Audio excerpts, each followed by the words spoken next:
चली नहीं कि करन लगे काय काय मिलेगा मिलेगा। नमस्कार दोस्तों, दिल्ली में लाल किले के पास ब्लास्ट हुआ तो फिल्म चाइना गेट का ये सीन याद आ गया, क्योंकि गिद्ध उड़ते हुए आ गए और लगे काय काय करने कि अब हम चोंच भर भर के खाएंगे। कांग्रेसी आईटी सेल और उनके इकोसिस्टम सोशल मीडिया पर देश के गृह मंत्री अमित शाह को टारगेट करने लगे। नैरेटिव बनाया गया कि अमित शाह घटनास्थल पर फोटो शूट कराने पहुंचे। इनके गृह मंत्री रहते हुए देश सुरक्षित नहीं रह सकता। कांग्रेस और उनका इकोसिस्टम ही नहीं बल्कि टीएमसी सांसद भी एक्टिव हो गए। कल्याण बनर्जी और महुआ मोइत्रा ने भी गृह मंत्री के इस्तीफे की मांग कर दी। ऐसे में कुछ सवाल उठते हैं। पहला सवाल कि क्या गृह मंत्री को घटनास्थल पर नहीं जाना चाहिए? क्या गृह मंत्री को सुरक्षा एजेंसियों और जांच एजेंसियों के साथ बैठकें नहीं करनी चाहिए? क्या गृह मंत्री को ऐसे हमले के समय भी कपड़े बदलते रहना चाहिए या फिर पार्टी करनी चाहिए, जैसा कि यूपीए के समय गृह मंत्री करते थे?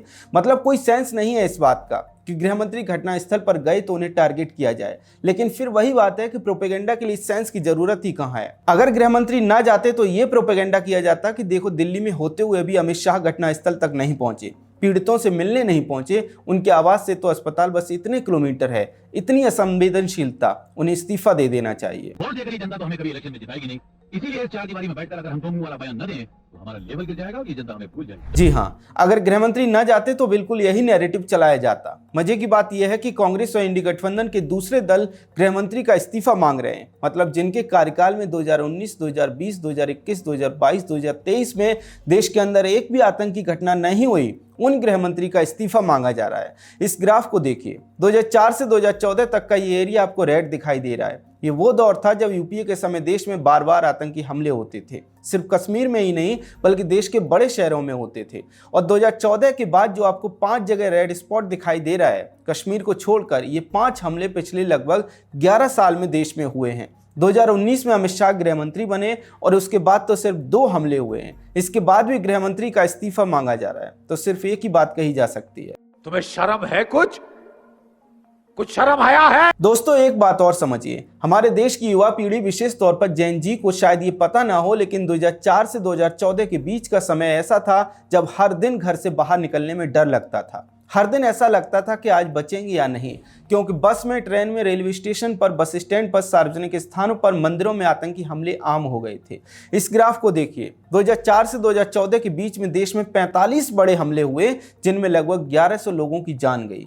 राजधानी दिल्ली में 2005 में सिनेमा हॉल में ब्लास्ट हुआ। पहाड़गंज, सरोजनी नगर और गोविंदपुरी में सीरियल बम ब्लास्ट हुए। 2006 में जामा मस्जिद में ब्लास्ट हुआ। 2008 में 5 सीरियल ब्लास्ट और मेहरौली में धमाका हुआ। 2010 में मेहरौली में फिर आतंकी हमला हुआ। जामा मस्जिद के पास बम धमाका और फायरिंग हुई। 2011 में हाईकोर्ट के बाहर धमाका हुआ। 2012 में इजरायल एम्बेसी के पास कार में धमाका हुआ। इसी तरह से मुंबई में 2006 में लोकल ट्रेन में 7 सीरियल बम धमाके हुए। मालेगांव में 2 धमाके हुए।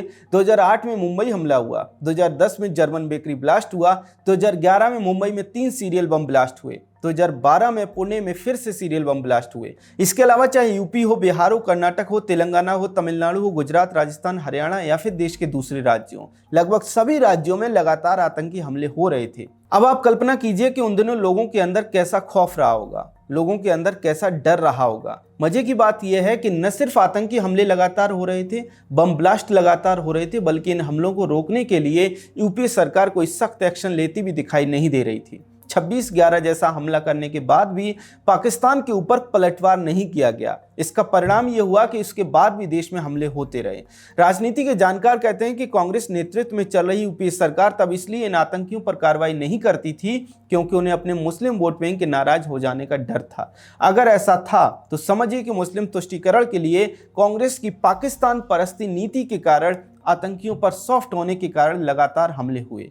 यूपी के 10 वर्ष खौफ, डर और आतंक के 10 वर्ष कहे जा सकते हैं। आज जो लोग एक घटना पर गृह मंत्री का इस्तीफा मांग रहे हैं, वे शायद उन दिनों को भूल गए जब सड़क पर निकलने में ही डर लगता था। कल दिल्ली में लाल किले के पास जब ये घटना हुई तो हो सकता है कि आप में से कई लोगों ने दिल्ली एनसीआर में रहने वाले अपने परिजनों या फिर जानने वालों से फोन किया होगा, उनके हालचाल लिए होंगे। अब आप कल्पना कीजिए उन 10 साल में क्या स्थिति रही होगी, जब औसत हर महीने किसी न किसी शहर में धमाके होते थे, औसत हर महीने किसी न किसी जगह आतंकी फायरिंग करते थे, औसत हर महीने लोग मारे जाते थे, कभी होटल में, कभी बस स्टैंड पे, कभी बस में, कभी ट्रेन में, कभी मंदिर में। कोई भी जगह सुरक्षित नहीं थी। उन दिनों से निकलकर आज देश उस स्थिति में खड़ा है जहां पिछले लगभग 11 साल में कश्मीर को छोड़कर देश में कोई बड़ा आतंकी हमला नहीं हुआ।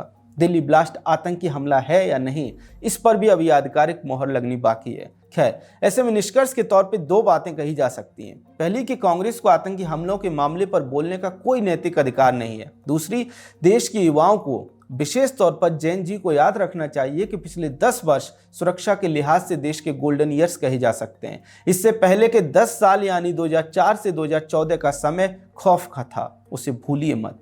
दिल्ली ब्लास्ट पर आपका क्या कहना है कमेंट सेक्शन में हमें जरूर बताएं। अगर आपको हमारा कंटेंट पसंद आता है तो हमारे चैनल को सब्सक्राइब भी कर लें। जय हिंद।